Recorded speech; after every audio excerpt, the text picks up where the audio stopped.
Hello, Hello. we can hear you well. Good. Is my voice loud and clear? It's so nice to see you. So Кейтлин is a coach from United Kingdom. She's also a cultural change facilitator. And I know that she has prepared something interesting for us in experimental approach. So dear colleagues, please be ready. So it's lovely to be with you. I've really enjoyed, over the last 4 years, I've really enjoyed my relationship with Moscow and with Russian coaches. So I'd like to introduce you today to clean language questions. They're a very, very specific coaching tool. And I'd like to give you a little bit of history about them, how I use them one-to-one, and then how that translated into using them in groups. So think about my background. I became very interested in my 20s in people's invisible architecture. So what I mean by that is, if you've got behaviors or thoughts or a symptom or even a skill that you've got, that somehow underneath this, invisible to us, are a set of beliefs, ideas, things that have been passed down by our parents or through culture, or through media, but they're an invisible architecture that then shapes what we do, what we think, what we say. And originally I became interested in neuro-linguistic programming to try and find out how that worked, but it was quite complex. And I've enjoyed learning it, but I found I could learn it, but I really wanted to find something, a tool that would be very, very quick and easy to teach other people. And in the mid-1990s, Penny Tompkins and James Lawley, two brilliant UK coaches and psychotherapists, they said, you must go meet this man called David Grove. He's a Maori New Zealand psychotherapist. So I went to watch this guy work, and he was using clean language. And the concept I want you to introduce you to understand clean language is adjacency. Can I just check in the chat, if you were going to translate adjacent in Russian, what would it be? So if I was going to adjacent, so if this right now, this cup is adjacent to this cup, but I can't do 3 cups. If I were to bring 3 in, the blue one is adjacent to the red one, but the white one is not adjacent to the red one. So adjacency is next to and building outwards from. And so with clean questions, if David Grove was working with a client, he might say to them, what would you like to have happen? And they'd say something like, I want to make a relationship, but I'm just too far away. And he would take exactly what they said. I want to make a relationship, but I'm just too far away. And each word, his questions would accept them and expand them so that their attention was adjacent to what they'd just said. For example, I'd like to make a relationship. What kind of relationship? Or is there anything else about that relationship? Those questions land adjacent to the relationship that they're talking about. Or, and it's just too far away. And when it's too far away, is there anything else about the too far? And when it's just too far away, what kind of too far is that? And so with the coaching, what he's doing is he's building up and bringing to light the invisible architecture that is underpinning what is going on for the coachee. Now, I watched David work, and it became very clear, also through the teaching of Penny Tompkins and James Lawley, that what he was doing was he's developing symbols or metaphors, models in the coach's landscape. And as he develops them, he gives them each equal attention, equal value. So unlike what I'd already seen in some of my coaching, rather than saying, okay, the client wants to make a relationship, but it's too far away, how do I, as a coach, help them make a relationship? David doesn't think like that, and clean language doesn't think like that. It says, in this landscape, there's the want to make a relationship, the want, and there's the too far away. And we give them equal precedence. And we build up a landscape in which each bit, that is the not having it and the having it, are given equal weight. And what happened is that as David would use the questions to develop the client's invisible architecture, you would get a systemic response. The client or the system would understand how come it had both a want and a didn't want. And rather than the coach trying to win over the part that was sabotaging, it would be a team effort. And then the pieces would all work together in order to resolve this situation. So I watched this. I was very, very impressed, but I didn't want to work one-to-one. That wasn't my job. I was coaching teenagers in groups. I wanted something that they could learn quickly. But I took the principles of clean coaching. So that is, the client says what they want, and you build up the information only based on what they say. Your questions don't bring in any other ideas. They don't bring in any desire to move the situation one way or another. They simply build it up. I took these principles of adjacency and iteration, and I thought, I wonder what would happen if instead of developing different symbols to interact with one another, rather than that, you worked with different people. So rather than working with an individual system, you worked with a system of individuals. So now, so I do have a little TEDx, but it's still, it's easiest for me to explain this with the first time I tried it.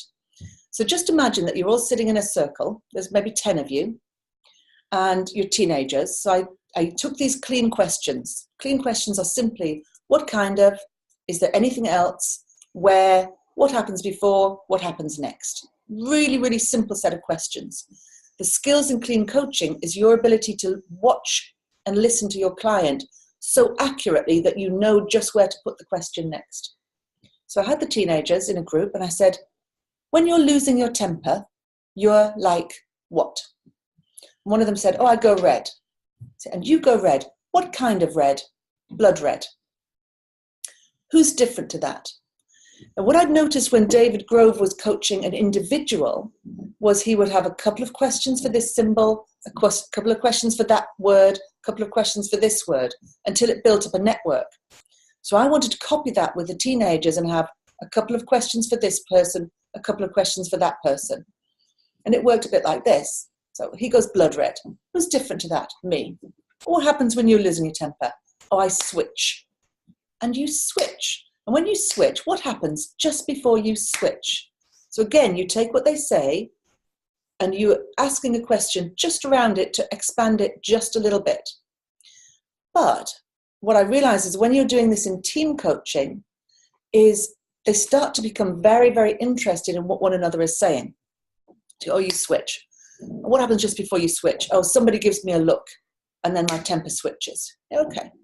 So you switch, you go red, and who's different again? And what you're doing with your attention is you're creating a network of interest. Now, I wasn't working with the best, highest functioning teenagers in the UK. I was working with kids who were not in school, who were known to the police, who were violent, and had all sorts of issues. As people often say to me, oh, you couldn't use that in my business team because they're not very articulate. And I say, look, we used it with children who hardly spoke English. Anyone can, that's the beauty of the clean language, is that it's so accepting and extending.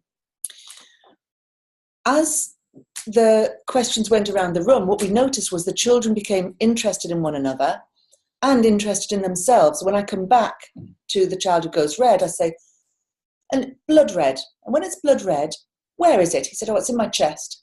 I said, what happens just before it's blood red? He says, oh, it's more like purple. And his hand, I have to show you a little bit, his hand moves down a little bit. And I realized that I was getting exactly what I wanted, which was the children were developing the invisible architecture in the moment and being interested in one another's. I say, oh, before it's blood red, before it's purple, it's like what? He says, oh, it's cool. Then I'm calm. It's blue, like the sky, like my mum. And we just go around the room and each child gets a little bit of this clean modelling, and then we stop. And then they go away. When they come back the next day, then something incredible has happened. They've taken these models. And so be aware, I'm not trying to get them to control their temper. I'm simply using the clean questions to reveal their invisible architecture through adjacency and then leaving them with that model. But what's happened overnight is that they've used the model to inform their behavior. They've used it to update their system about why they do the things that they do. So, for example, on the next session, the kids come in and the guy who goes red, he says, "You know what, miss? I get up in the morning and my father is drunk, red. And I haven't got enough to eat, red. And I'm late for school, red. And I get to school and my clothes stink because my father has spent the money on alcohol and now there's no money to wash my clothes, red." He said, "Miss, my red is right here when I get to school. Is that why I hit people?" And I say, "No, I don't know." He says, "Well, I'm thinking if I'm red like this, when I'm coming to school, I'm going to stop by the pond and I'm going to look at the water and the sky and I'm going to breathe in blue and I think I can make myself purple and then I'll be calm at school." I say, "Okay, have a go." And then because he had one, they all wanted one. The kid who snapped, he wanted one. The kid who goes quiet, he wanted these models. And what I realized we were doing was that we were creating conditions for self-coaching. My job with the clean language was to reveal the invisible architecture, and their job was to then take these models and use them to self-coach. But that would have been interesting enough on its own, and I would have gone, okay, I've got a nice coaching technology.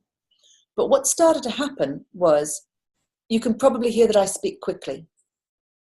I would come into the class and I would be quite quick like this. "Oh, let's do this, let's do this, let's do this." And the children have been modeling, when you're learning at your best, you're like what? And one of them said, "I'm like a magpie. I fly around and I pick up shiny things and I put them in my nest, like a bird." And somebody else said, "Oh, I'm a slow snail. I very, very slow to learn. But once I know something, I leave a silvery trail behind me and I can see exactly where I've been." So we'd been doing these models the week before. I came in and I spoke very quickly. And one of the children said, "Miss, you need to slow down. You're talking too fast." And I said, "Well, but you're just like me. You like to talk fast. What do you mean?" She said, "No, it's not for me. It's for Naomi. Yesterday, Naomi said when she's learning, she wants one idea, like a stone or a pebble. She likes the idea to be thrown in her pond. And then she likes the ripples to stop. And then she's ready for the next idea. You, miss, you're throwing rocks at her and her water's like this." I said, "Okay." Now I'm excited because instead of just coaching the young people so that they can self-coach themselves, what they're doing now is I've created a collaborative system. Now they're going to advocate for one another. And these were not friends. These were the worst children from the worst schools in Hackney in London. And maybe I would have stayed being a youth worker, but then somebody said, "Can you do this in business?" I said, "Oh, I don't know." They said, "Oh, we've got marketers who won't speak to programmers and programmers who won't speak to the engineers." I said, "Oh, yeah, I can do that." So what we have now is we have a coaching process where I can go into a business team. I can start off individually and I can ask them, when you're working at your best, you're like what? And then whatever they say, I use the clean questions to build a model for them, which then sits and self-coaches them on what they need to work at their best. So the model does the work for you. You're not necessarily working with the client, you're working with the client's invisible architecture, and then it does the work for both of you. What we found was that most people speak in metaphors. There's lots of evidence that for most human beings, that we think metaphorically. We think in one thing in terms of another. We think of feeling on top of the world or down in the dumps. That we use these embodied physiological metaphors to have experiences. If I take my own system, for example, sometimes they're metaphors like, down in the dumps or going red. But when I was being modeled, I discovered something very interesting about myself. We were modeling how you remember the words to songs.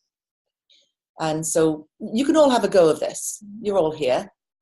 Think of a song that you know.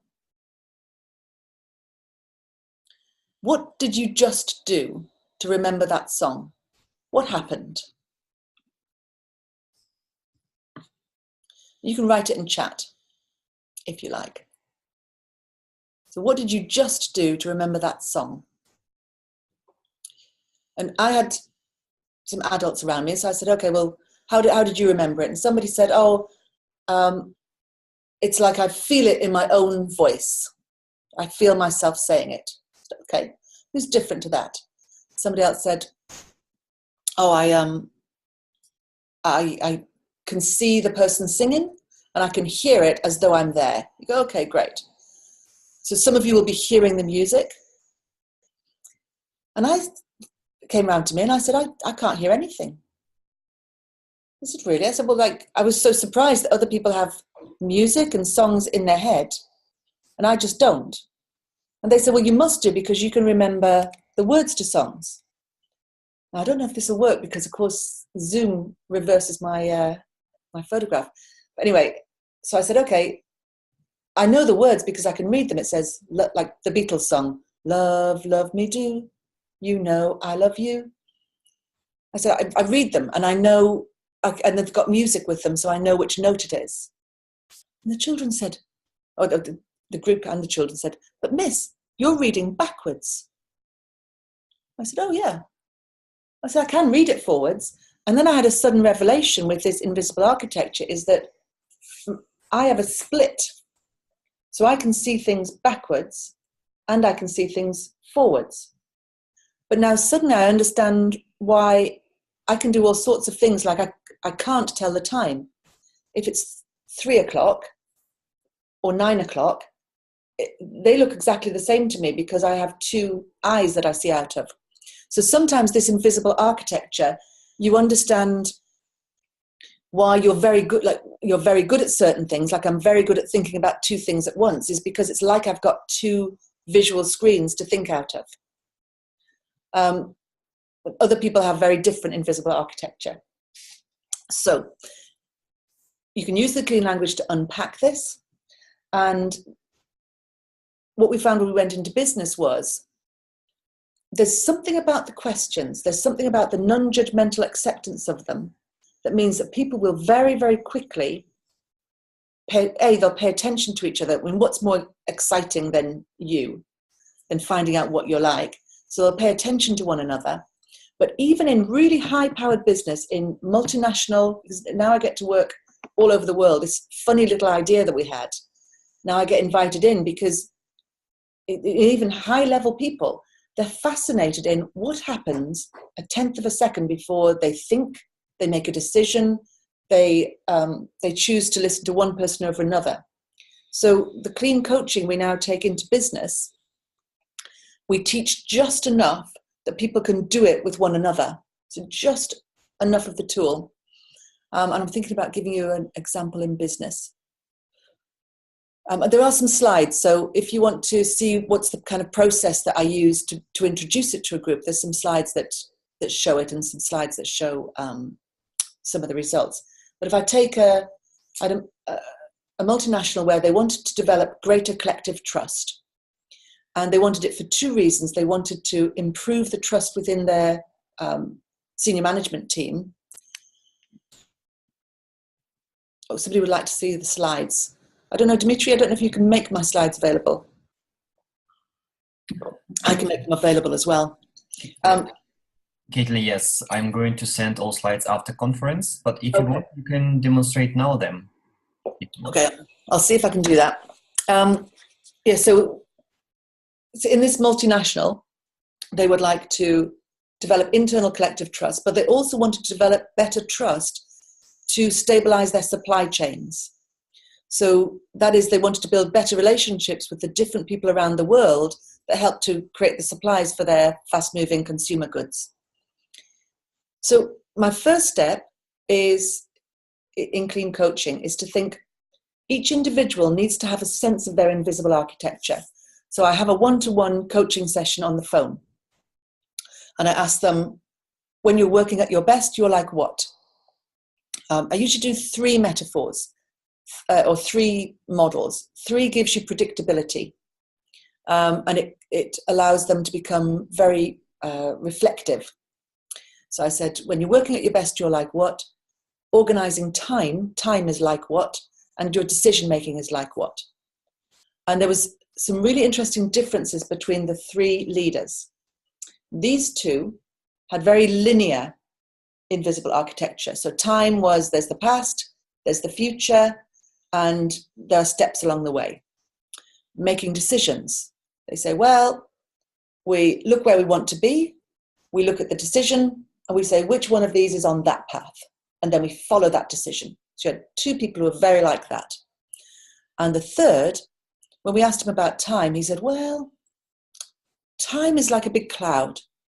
He said, there are some things that happened in the past, and there are some things that could have happened if I'd made different decisions.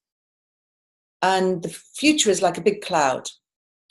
And there are some things that might happen, but every time I think about what might happen, I also think about all the other things that could happen instead. So, okay, when you're making decisions is like what? He said, well, it's like you get on a seesaw. And I think, well, if there's this decision, but it starts to tip me, and then immediately I think, oh, but we could make this one. Now, if you just imagine for a moment, you have 2 people whose invisible architecture is very goal-orientated and following, and then this one, which is very, very different. And what was happening to break the collective trust in that group was that these ones thought that this guy was sabotaging their decisions, because every time they seemed to agree on something, he would go back and go in a different direction. And of course, he's not sabotaging anything. What he's trying to do is he's just exercising his stuff. So what we were able to do was to demonstrate, once we had them in a group, was to, just like I did with the teenagers, a little bit of what do you like at your best? How do you make decisions? How do you organize time? And with 3 metaphors, they could very quickly go, oh, we're very, very different from one another. And B, actually, we don't really understand each other, and we don't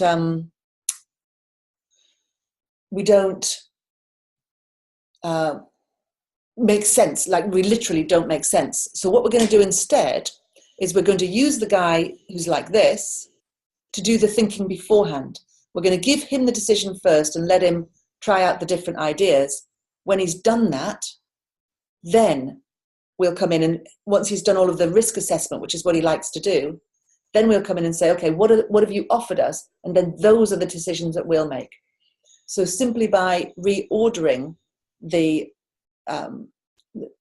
process for decision making between the senior management team, then they weren't violating each other, they were collaborating. So that's one way that it works that I wanted to share with you.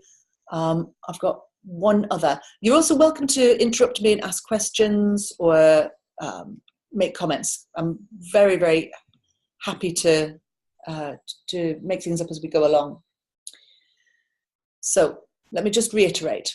To clean questions, it's all about adjacency and iteration. You do it again, bring it back together and feed it back to them. They sit with the model does the coaching for you. Then from there, when you do this in a small group, what they start to do is they start to listen and compare and contrast their models with one another. As they do that, they do a range of things. It informs them about their own model, so they become more self-aware. and it informs them about their colleagues so they stop misunderstanding what the person's doing. So another example of that was a software development company where they'd spent a lot of money headhunting a programmer. And the CEO said, well, I don't know what to do with this guy, Rupert, because he's just not performing. You know, I walk into the office and he's online and he's researching biological viruses. And that's just not what he's supposed to be doing. So I've taken him off the whole range and I've just given him one job, and I want him to do that job, and I want him to, so I've given him some tight deadlines and I'm managing him, but the more I micromanage him, the worse he's behaving. Could you come in and give him some coaching? And I said, well, you know, I could, one-to-one. I said, but it seems to me that the more you're doing X, the less he's doing Y. Why don't we come together and we'll do this coaching as a group, and then you'll better understand him and he'll better understand you. So he said, okay. So we did a little bit of modeling, clean modeling with the CEO, and then we came on to this guy, Rupert. So I just said to Rupert, when you're at your best, you're like what? He said, I'm creative. When you're creative, so that's the word you've got, creative. When you're creative, what kind of creative? So I'm going right next to it. He said, it just comes from nowhere. And it just comes from nowhere. And you're creative. And when it just comes from nowhere, it comes like what? So it's like a spark. And it just comes from nowhere and it's a spark. When it's a spark, what happens just before the spark? He said, oh, there's sort of, it comes out of a primordial soup. So a sort of, you know, the prehistoric primordial soup. So, okay, anything else about that primordial soup? He said, well, that's where everything that I think goes. That's where, he said, you know, he said, I get really interested in things like biological viruses or economics or the way that the wind works. And he said, all of those ideas go into my primordial soup and they just float around. Okay, and they float around and there's a spark. And then what happens? So if you notice what I'm doing, you ask a couple of questions about this. I'm going to come back to the spark. And now we've got where it comes from. I want to find out where it goes to. And you've got a spark. And then what happens? He said, well, he said, it depends. He said, I like to have a range of things to think about. So when you'd like a range, how many is a range? Oh, he said, oh, about 7. Okay. So again, if you notice what's happening is he, at some level, his system knew this, and all that the clean questions are doing is bringing it into awareness. It's about 7. So, okay, so you've got a primordial soup, you've got a spark, and you've got 7. So what kind of 7 are these 7? He said, they're like landing sites. They're things that I'd like to solve. They're problems I'd like to solve, things that have got my attention. I said, so if they've got your attention, you've got your primordial soup, you get interested in the wind or in biological viruses, that feeds your primordial soup. So is there anything else about that spark? He said, you know, it's interesting. I've not thought about this before, but the spark only happens if I'm not looking at the landing sites. He said, they only happen when I'm looking away. He said, if I'm looking at them, the spark never comes. I said, okay, so when you're looking away, what would I see or hear that's an example of you looking away? He said, oh, that's when I'll be researching the wind or tidal movements. I said, okay. So then, of course, as you are, the CEO went, hang on a minute. I've misunderstood that when you're researching other things, that is actually you working at your best. And Rupert said, well, yes. He said, I'm feeding my primordial soup ready.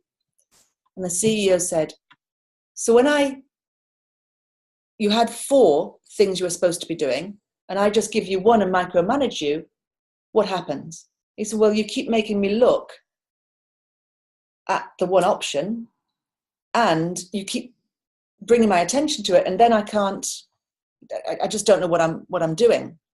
He said, because I can't make the spark come if I have to keep my attention on it. So the micromanaging and the limited projects was making Rupert unable to work at all. So what they very simply did, the CEO said, okay, well, I'll make an experiment. For the next month, we will make you a roving problem solver. That means that you can walk around the organization, and anywhere that there's a problem, we will make sure that these 7 landing sites are filled with work problems. Because of course what was happening was the CEO had just given him one problem to solve. And so now he wasn't working. He was thinking about things that weren't to do with his work project, because our invisible architecture is stronger often than our decision to be one way or another way. So the CEO gave him at least 7, sometimes 9 things to think about. And everyone recognized that he would go off and research things, or they'd find him in a book. He'd be doing odd things, but he became much, much more productive within the organization.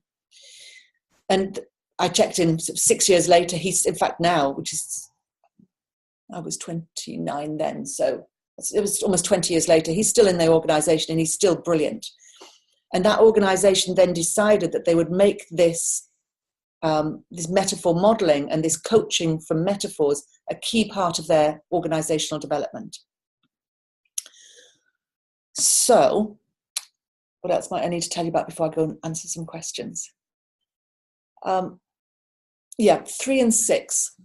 So if you know 3 metaphors about somebody, if I tell you about my metaphors, then you'll understand me. So if I know that time for me is like lots and lots of options, so it's like that, and then you just have to find one path between them. If I tell you that decision making for me is absolutely about my, it's not something I do with my head, it's something that I know with my heart and my feet. And if I tell you that when I'm working at my best, it's like I'm in a heavy metal concert in a mosh pit with lots of things, people knocking you, loud music, and it's chaos.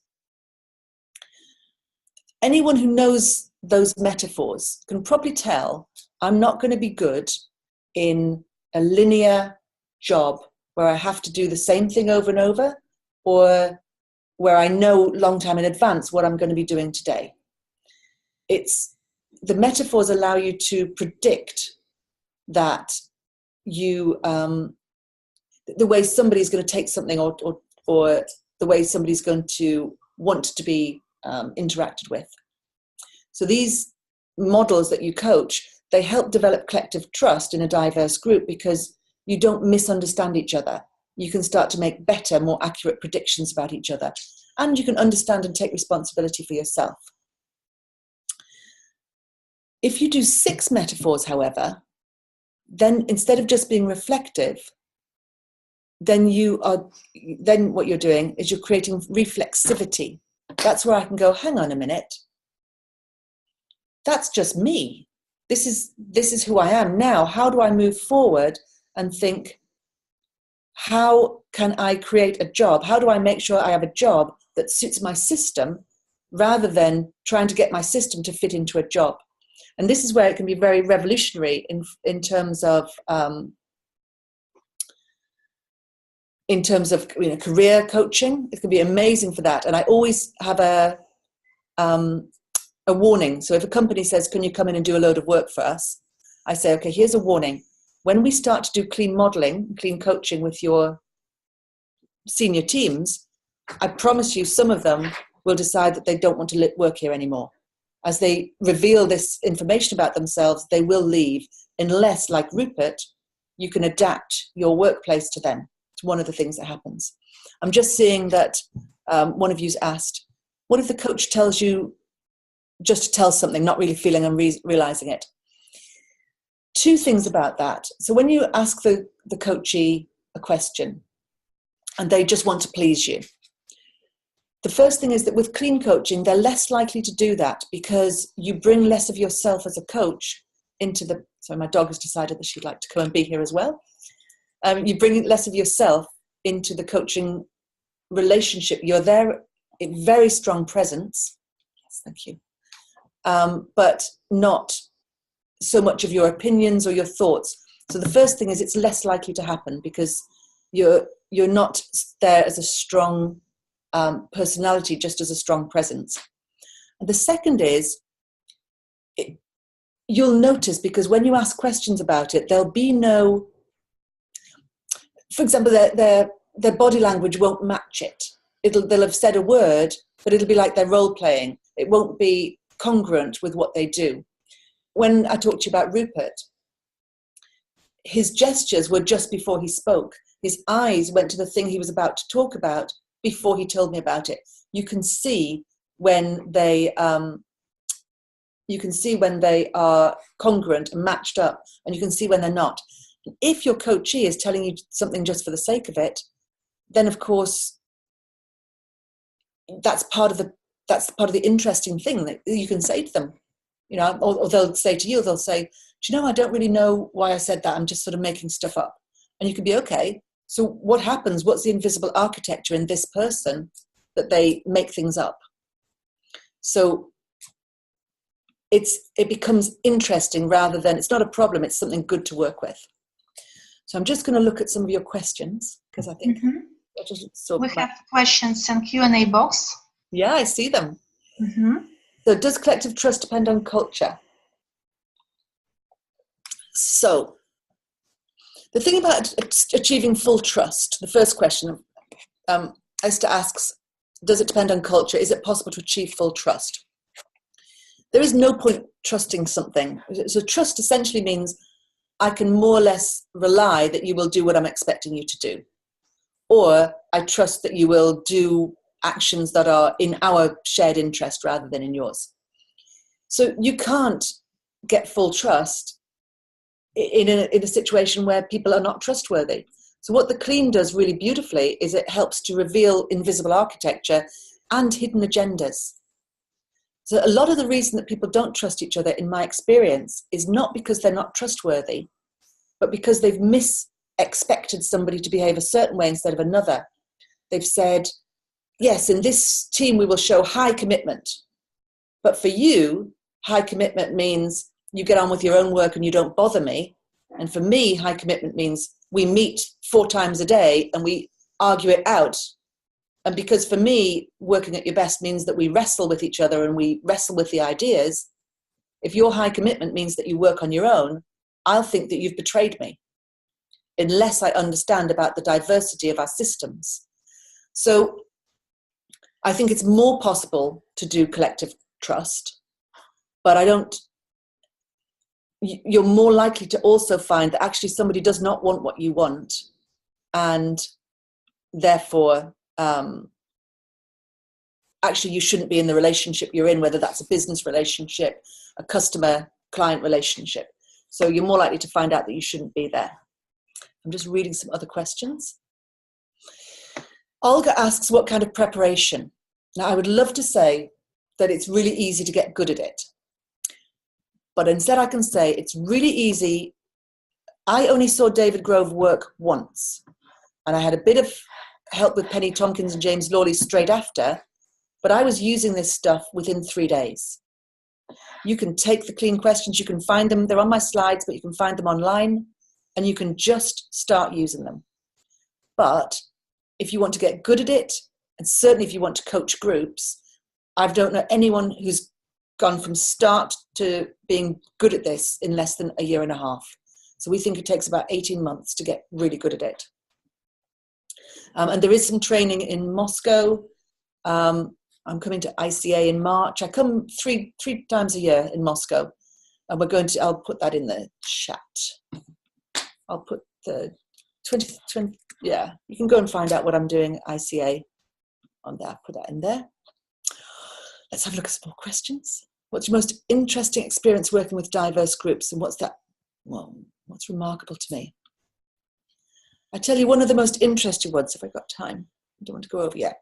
One of the most interesting ones to me, I was brought into a Golden Circle law firm, so really, really prestigious international law firm. And 2 senior managers, there was a grievance, there were disciplinary procedure for bullying. And I interviewed one and I interviewed the other, and they both seemed like very fascinating, brilliant people. And when I brought them together, I watched them interact. And I thought, I know what's wrong here. I've got it. So this person thought that this person was micromanaging, didn't trust them, was undermining them. This person thought that this person was deliberately keeping information from her that was preventing her from doing her job. But when I asked them questions, this person, she had like a mind palace. So I said to her, think about a member of your team. She said, yeah. I said, okay, when's their birthday? She told me it. I said, what's their educational standing? She told me it. I said, okay. And I explained to the other guy, I said, just watch. I said, she carries all that information in her head all the time. I said to him, okay, think of a member of your team. I said, yeah. I said, what's their birthday? He said, well, I could look in their file. I said, okay, what education level are they at? He said, well, I'll have it filed. And what was happening was quite simply that every time she asked him a question, he would say, oh, I'll go and get you the answer. But she thought he was keeping the information from her. And every time, so she started to micromanage him because she thought he was hiding stuff. He thought she didn't trust him, but it wasn't him that she didn't trust. It was the fact that he didn't know the information off the top of his head. So all of the mistrust was based on a misunderstanding of their systems. It wasn't based on them as people. And the reason it was so interesting was the moment they realized it, there were tears. And these are big, powerful people in business. There were tears. And they stopped and they started to rework. And when I came back in for my follow-up session 3 months later, they were just the closest of friends. And I think what was so powerful was that little shift created a huge shift. Now, I'm going to stop now, but I'm going to answer. Can I carry on and answer some of the questions by text? Yeah, we will send you all the questions for you to answer. So thank you so much for your presentation, for your vivid presentation. It was great. It was so interesting. So thank you so much. Lovely to be here. Have a wonderful rest of your day.